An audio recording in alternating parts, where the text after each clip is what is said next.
Halo semuanya, kembali lagi bersama gue si RW dan terima kasih telah mampir ke channel ini ya. Jadi buat teman-teman yang nggak tahu, ini adalah channel yang khusus membahas, bukan khusus, ini kan channel utama gue ya, bukan channel baru ya. Ya udahlah ya, jadi gue untuk video kali ini tuh membahas seperti apa yang telah gue sandingkan di thumbnail maupun juga di judul ya. Gue ingin membahas anime Majo no Tabi Tabi ya. Gue sampai nyari anunya dulu loh, apa namanya? Wallpapernya dulu sebelum bikin ini video. Lo tahu kenapa? Karena gue suka. Ya, itu aja. Yang jadi jawaban adalah kenapa gue sampai suka sama anime ini ya. Buat teman-teman yang tidak tahu, kalau mau nonton anime ini hanya bisa ditonton di Muse Indonesia karena lisensinya sudah diambil oleh Muse Indonesia. Teman-teman bisa buka aja channel Muse Indonesia ya. Di sini gue ikut merekomendasikan ke teman-teman, dan judulnya itu bukan Majo no Tabi Tabi tapi judulnya apa ya? Elena Journey of Work ya rasanya. Nah ini nih, Wandering with the Journey of Elena. Jadi bagi teman-teman yang bingung kan judulnya apa, gue cari-cari nggak nemu. Judulnya ini Wandering with the Journey of Elena kalau teman-teman ingin nonton di Muse Indonesia. Oke, bagi teman-teman yang nggak tahu, anime itu tayang persis di musim fall 2020. Sebenarnya udah tayang di tanggal 2 Oktober, tapi entah kenapa gue baru bisa nonton sekarang gara-gara mungkin gue awalnya nggak tertarik banget ya. Tapi ketika gue lagi gabut dan gue cek musim Indonesia, ada judul yang menarik ya, yaitu adalah ini, Wandering of the Witch, The Journey of Elaine atau Majo no Tabi Tabi.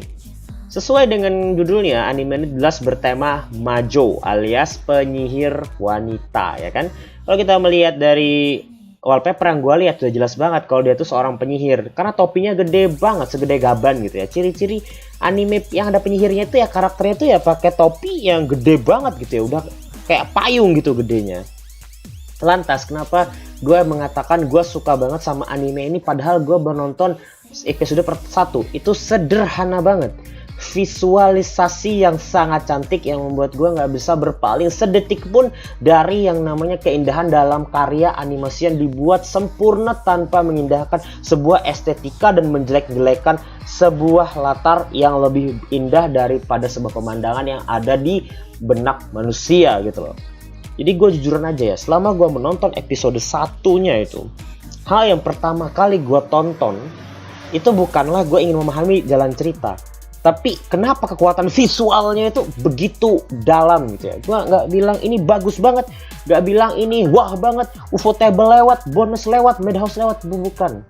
Tapi kedalaman dari visualnya itu yang membuat gue tercengang gitu. Ya, gue tercengang, bukan terngaceng ya. Itu mah hobi lupa dah gitu. Jadi kita teman-teman itu mencari anime yang membuat teman-teman dimanjakan secara visual, maka anime inilah yang memang bener-bener memanjakan diri lo ketika nonton. Terakhir kali gue nonton anime yang kayak gini ya, karena gue suka visualnya tuh cuma satu judul. Yang itu yang bikin gue nonton gara-gara ikutan visual, yaitu adalah Violet Evergarden.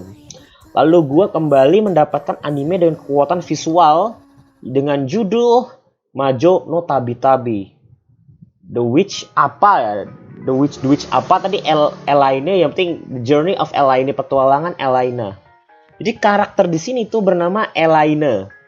Tapi tulisannya Elaina ya, serah ya. Yang penting dia di anime itu dipanggil Elaine. Dia tuh seorang loli yang ingin menjadi penyihir yang diakui dan sangatlah hebat. Dan dia akhirnya bersekolah ke sekolah sihir ya, sekolah sihir. Dia menjadi lulusan termuda yang luar biasa sekali. Lalu dia mencari sosok guru dan ternyata dia tidak mendapatkan guru yang dia ingin menjadi gurunya gitu. Jadi banyak sekali ahli-ahli sihir itu menolak menjadikan Elaine itu sebagai murid dia. BTW ini sinopsis ya, jangan bilang spoiler loh. Lo bilang spoiler, kita pelukannya ya kan. Lantas dari manakah dia mendapatkan guru tersebut? Akhirnya dia mendapatkan suara Kurumi lagi. Itu berarti ada yang subscribe gua dong. Iya, berarti ada yang subscribe gua. Lantas di mana dia mendapatkan guru? Gurunya itu dia dapatkan ketika dia mendengar percakapan kedua orang tuanya membicarakan salah satu penyihir yang tinggal di dalam hutan. Nah, ini di sini serunya, Jadi, kalau teman-teman itu mengatakan gue suka anime ini gara-gara kualitas visual yang bener-bener dominan, maka gue kasih tahu alur ceritanya bener-bener gua suka banget, biarpun sebenarnya ketebak banget gitu ya. Gua nebak ini. Jadi ketika dia itu mendapatkan guru di hutan tuh tahu, oh dia ini yang jadi murid gua angkat jadi murid. Lalu nanti si guru ini bernama guru Flan, yang dimana itu menjadi guru daripada Elaine, itu seperti acuh tak acuh untuk mengajari Elaine sampai Elaine tuh habis kesabaran. Sehingga nanti Flan, sang guru itu menantang atau meminta untuk Elaine tuh bertarung untuk membuktikan kehebatannya. Dan tentu saja di situ Elaine kalah dengan telak dan melihat kehebatan sang guru, kekuatannya gitu. Tapi di satu sisi adalah di sini jalan ceritanya itu yang bener-bener gue suka, biarpun akhirnya ketebak banget tuh. Si Flan itu ada alasan dibalik kenapa dia membuat Elaine itu kehabisan kesabaran. Ketebak banget, bikin Elaine kesel, bikin ya gitu-gitu dah ya. Kayak dijadikan pembantu, jadi pesuruh doang gitu, bukan dijadikan murid. Itu tuh gua tahu ini pasti ada alasan dibaliknya. Tapi alasan yang paling menarik adalah bahwa sang guru ini itu diminta oleh sang orang tua ya. Jadi di sini gua sedikit spoiler aja. Dia nanti disuruh oleh sang orang tua.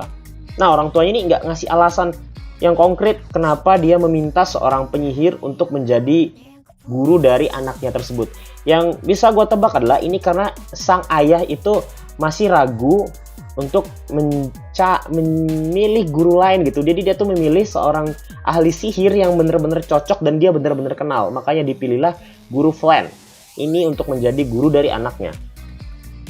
Selama kurang lebih 1 tahun, akhirnya Flan sukses mengajari Elaine sehingga Elaine tuh bisa lebih hebat dari sang guru. Apakah ceritanya berakhir sampai situ? Ya, itu episode pertama, ceritanya cuma sampai situ dan diakhiri dengan Elaine yang akhirnya akan berpetualangan ke tempat-tempat yang jauh, yang dimana kita nggak bisa tahu spoilernya, karena yang bisa gue kasih tahu ke teman-teman adalah ini dari light novel ya. Dan gue belum baca light novelnya, sedih juga sih ya. Padahal kalau misalnya kayak gini mah gue pengen banget baca secepatnya nih light novel, tapi kayaknya gue nggak bakal baca gitu.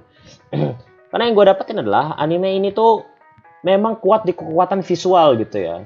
Jadi seenggaknya tolong banget kalau teman-teman yang penasaran gak usah baca. Takutnya nanti terlalu menikmati visual sehingga nggak menikmati jalan cerita. Ya gue cuman sekedar ngasih tahu aja sih ya. Nggak nyuruh teman-teman jangan baca light novelnya. Tapi kalau teman-teman baca, nanti ketika teman-teman nonton animenya, teman-teman fokus di kualitas visual. Padahal kalau teman-teman fokus di visual dan alur itu jauh lebih baik lagi dan akan mendapatkan pengalaman menonton yang luar biasa. Jadi gue sudah membicarakan tentang sinopsis dan alur dari episode 1. Lantas apa sih yang gue suka? Yang gue suka sudah pasti satu, yaitu pengisi suara. Hondo Kaide adalah orang pengisi suara yang namanya baru-baru ini terangkat oleh beberapa judul anime dan dia memerankan karakter-karakter anak kecil yang lugu, ceria, dan pantang menyerah. Itu yang gue dapetin. Selain memerankan Elaine dan juga memerankan dari loli anime sebelah dan sebagainya, dan itu juga dia memerankan dengan sangat baik. Memang di sini adalah orang berbakat yang memberikan nuansa berbeda karena suara dari pengisi suara itu benar-benar hidup. Gue emang harus berpikir, memang kebanyakan pengisi suara itu sukses menghidupkan karakter utama, tapi hanya karakter utama. Akhirnya pun gue pindah sedikit. Di sini ada karakter yaitu guru dari Elaine bernama Flan. Nah, Flan ini ternyata pengisi suaranya diisi oleh Hanazawa Kana.